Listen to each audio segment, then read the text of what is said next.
Genesis chapter 6. At nangyari, nang magpasimula na dumami ang mga tao sa balat ng lupa at mga kaanak ng mga babae, na nakita ng mga anak ng Diyos na magaganda ang mga anak na babae ng mga tao, at sila'y nangagsikuha ng kani-kaniyang asawa sa lahat ng kanilang pinili. At sinabi ng Panginoon, ang aking espiritu ay hindi makikipagpunyagi sa tao magpakailanman, sapagkat siya may laman, gayon may magiging 120 taon ang kanyang mga araw. Ang mga higante ay nasa lupa ng mga araw na iyon, at pagkatapos din naman na makasiping ang mga anak ng Diyos sa mga anak na babae ng tao, at mangagkaanak sila sa kanila, ang mga ito rin ang naging makapangyarihan ng unang panahon ng mga lalaking bantog. At nakita ng Panginoon na mabigat ang kasamaan ng tao sa lupa, at ang buong haka ng mga pag-iisip ng kanyang puso ay pawang masama lamang na parati. At nagsisi ang Panginoon na kaniyang nilalang ang tao sa lupa, at nalumbay sa kanyang puso.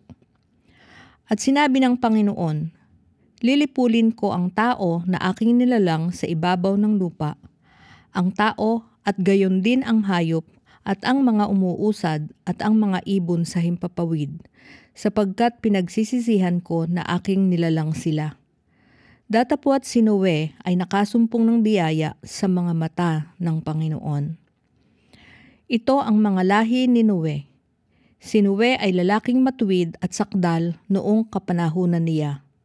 Si Noe ay lumalakad na kasama ng Diyos. At nagkaanak si Noe ng 3 lalaki, si Sem, si Siyam at si Japet. At sumama ang lupa sa harap ng Diyos at ang lupa ay napuno ng karahasan. At tiningnan ng Diyos ang lupa, at narito sumama, sapagkat pinasama ng lahat ng tao ang kanilang paglakad sa ibabaw ng lupa. At sinabi ng Diyos kay Noe, ang wakas ng lahat ng tao ay dumating sa harap ko, sapagkat ang lupa ay napuno ng karahasan dahil sa kanila. At narito, sila'y aking lilipuling kalakip ng lupa. Gumawa ka ng isang sasakyang kahoy na gopher. Gagawa ka ng mga silid sa sasakyan at iyong sisiksikan sa loob at sa labas ng sahing. At ganitong paraan gagawin mo. 300 siko ang haba ng sasakyan, 50 siko ang luwang, at 30 siko ang taas. Gagawa ka ng isang duruwangawan sa sasakyan, at wawakasan mo ng 1 siko sa dakong itaas. At ang pintuan ng sasakyan ay ilalagay mo sa tagiliran. Gagawin mong may lapag na lalong mahaba, pangalawa at pangatlo. At ako, narito, ako'y magpapadagsa ng isang baha ng tubig sa ibabaw ng lupa upang lipulin sa silong ng langit ang lahat ng laman na may hininga ng buhay. Ang lahat na nasa lupa ay mga mamatay.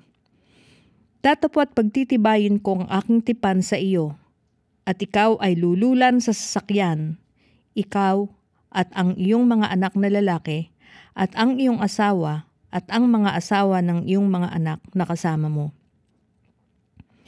At sa bawat nangabubuhay, sa lahat ng laman ay maglululan ka sa loob ng sasakyan ng 2 sa bawat uri upang maingatan silang buhay. Nakasama mo, lalaki at babae ang kinakailangan. Sa mga ibon ayon sa kani-kanilang uri, at sa mga hayop ayon sa kani-kanilang uri. Sa bawat nagsisiusad ayon sa kani-kanilang uri, 2 sa bawat uri ay isasama mo sa iyo upang maingatan silang buhay.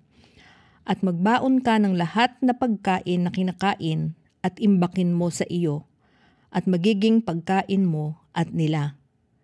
Gayon ginawa ni Noe ayon sa lahat na iniutos sa kanya ng Diyos, ay gayon ang ginawa niya. Chapter 7. At sinabi ng Panginoon kay Noe, lumulan ka at ang iyong buong sangbahayan sa sasakyan, sapagkat ikaw ay aking nakitang matuwid sa harap ko sa panahong ito. Sa bawat malinis na hayop ay kukuha ka ng tig-7 ng lalaki at ng kaniyang babae, at sa mga hayop na hindi malinis ay 2 ng lalaki at ng kaniyang babae.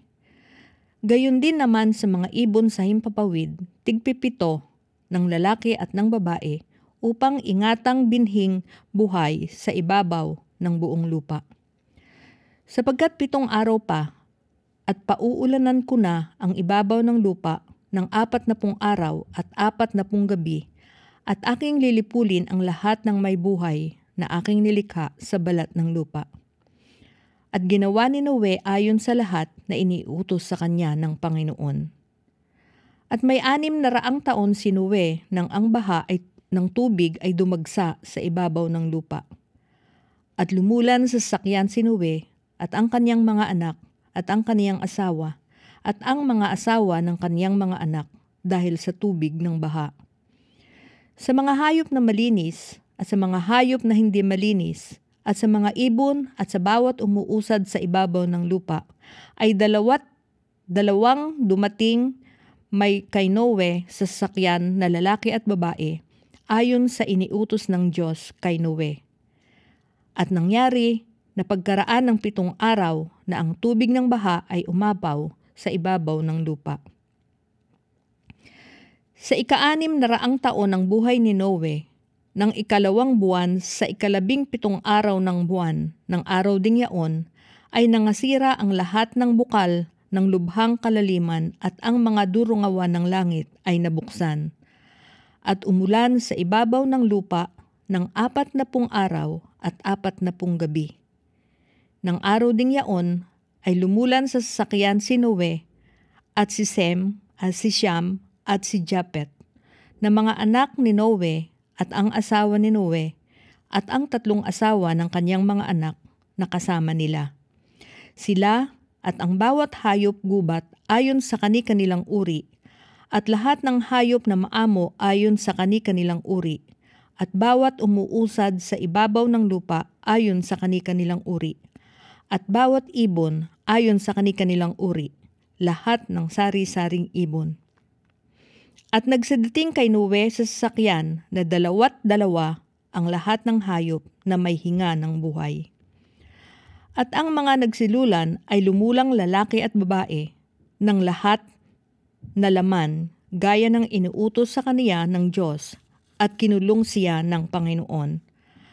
At tumagal ang baha ng 40 araw sa ibabaw ng lupa, at lumaki ang tubig, at lumutang ang sasakyan at nataas sa ibabaw ng lupa. At dumagsa ang tubig at lumaking mainam sa ibabaw ng lupa, at lumutang ang sasakyan sa ibabaw ng tubig. At dumagsang lubha ang tubig sa ibabaw ng lupa, at inapawan ang lahat na mataas na bundok na nasa silong ng buong langit.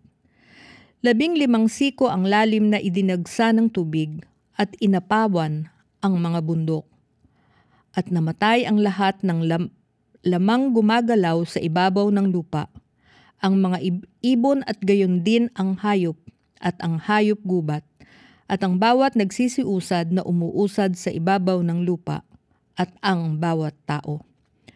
Ang bawat may hininga ng diwa ng buhay sa kanilang ilong, lahat na nasa lupang tuyo ay namatay. At nilipol ang bawat may buhay na nasa ibabaw ng lupa, ang tao at gayon din ang hayop at ang mga umuusad at ang mga ibon sa himpapawid, at sila'y nalipol sa lupa, at ang natira lamang ay si Noe at ang mga kasama niya sa sasakyan. At tumagal ang tubig sa ibabaw ng lupa ng 150 araw. Chapter 8. At naalala ng Diyos si Noe at ang lahat ng may buhay at ang lahat ng hayop na kasama niya sa sasakyan. At nagpahihip ang Diyos ng isang hangin sa ibabaw ng lupa, at humupa ang tubig. Natakpan din ang mga bukal ng kalaliman at ang mga dungawan ng langit, at napigil ang ulan sa langit. At humupang patuloy ang tubig sa lupa. At kumati ang tubig, pagkaraan ng 150 araw. At sumadsad ang sasakyan ng 7 buwan, ng 17 araw ng buwan sa ibabaw ng mga bundok ng Ararat. At ang tubig ay nagpatuloy ng paghupa hanggang sa 10 buwan ng 10 buwan ng unang araw ng buwan ay nakita ang mga taluktok ng mga bundok. At nangyari pagkaraan ng 40 araw na binuksan ni Noe ang dungawan ng sasakyan na kaniyang ginawa. At siya'y nagpalipad ng isang uwak, at ito'y nagparuot pa rito hanggang sa natuyo ang tubig sa lupa. At nagpalipad siya ng isang kalapati upang tingnan kung humupa na ang tubig sa ibabaw ng lupa. Datapot hindi nakasumpong ang kalapati ng madapuan ng talampakan ng kaniyang paa at nagbalik sa kanya sa sasakyan, sapagkat ang tubig ay nangasa ibabaw pa ng buong lupa.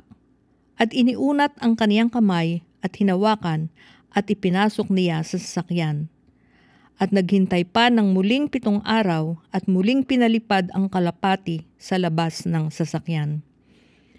At ang kalapati ay nagbalik sa kanya ng dakong hapon, at narito't may dalang isang dahong sariwa ng olibo sa tuka. Sa gayon ay naunawa ni Noe na humupa na ang tubig sa lupa. At naghintay pang muli siya ng 7 araw at pinalipad ang kalapati, at hindi na muling nagbalik pa sa kanya. At nangyari ng taong 601 ng unang buwan ng unang araw ng buwan ay natuyo ang tubig sa ibabaw ng lupa, at inalis ni Noe ang takip ng sasakyan at tumanaw siya, at narito't ang ibabaw ng lupa ay tuyo. At ng 2 buwan ng 27 araw ng buwan ay natuyo ang lupa. At nagsalita ang Diyos kay Noe na sinasabi, "Lumunsad ka sa sasakyan, ikaw at ang iyong asawa, at ang iyong mga anak, at ang mga asawa ng iyong mga anak na kasama mo. Ilabas mong kasama mo ang bawat may buhay na kasama mo sa lahat ng laman, ang mga ibon at ang mga hayop at ang bawat nagsisiusad na umuusad sa ibabaw ng lupa, upang magsipanganak ng sagana sa lupa at magpalaanakin at mangagsidami sa ibabaw ng lupa." At lumunsad si Noe at ang kanyang mga anak, at ang kanyang asawa, at ang mga asawa ng kanyang mga anak na kasama niya. Ang bawat hayop, bawat umuusad, at bawat ibon, anumang gumagalaw sa ibabaw ng lupa ayon sa kani-kaniyang angkan, ay nangagsilunsad sa sasakyan. At ipinagtayo ni Noe ng isang dambana ang Panginoon, at kumuha sa lahat na malinis na hayop, at sa lahat na malinis na ibon, at nag-alay ng mga handog na susunugin sa ibabaw ng dambana. At sinamyo ng Panginoon ang masarap na amoy, at nagsabi ang Panginoon sa sarili, "Hindi ko na muling susumpain ang lupa dahil sa tao, sapagkat ang haka ng puso ng tao ay masama mula sa kaniyang pagkabata. Ni hindi ko na muling lilipulin pa ang lahat na nabubuhay na gaya ng aking ginawa. Samantalang ang lupa ay lumalagi, ay hindi maglilikat ang paghahasik at pag-aani, at ang lamig at init, at ang tag-araw at tag-inaw, ay ang araw at gabi." Chapter 9. At binasbasan ng Diyos si Noe at ang kanyang mga anak, at sa kanila'y sinabi, "Kayo'y magpalaanakin at magpakarami, at inyong kalatan ang lupa. At ang takot sa inyo at sindak sa inyo ay mapapas sa bawat hayop sa lupa, at sa bawat ibon sa himpapawid, lahat ng umuusad sa lupa, at lahat ng isda sa dagat ay ibinibigay sa inyong kamay. Bawat gumagalaw na nabubuhay ay magiging pagkain ninyo, gaya ng mga sariwang pananim na lahat ay ibinibigay ko sa inyo. Ngunit ang lamang may buhay na siya niyang dugo ay huwag ninyong kakanin. At tunay na hihingan ko ng sulit ang inyong dugo, ang dugo ng inyong mga buhay. Sa kamay ng bawat ganid ay hihingan ko ng sulit. At sa kamay ng tao, sa kamay ng bawat kapatid ng tao ay hihingan ko ng sulit ang buhay ng tao. Ang magbubo ng dugo ng tao sa pamamagitan ng tao ay mabububo ang kanyang dugo, sapagkat sa larawan ng Diyos nilalang ang tao. At kayo'y magpalaanakin at magpakarami, magsilago kayo ng sagana sa lupa, at kayo'y magsidami riyan. At nagsalita ang Diyos kay Noe at sa kanyang mga anak na kasama niya, na sinasabi, "At ako, narito aking pinagtitibay ang aking tipan sa inyo at sa inyong binhi na susunod sa inyo.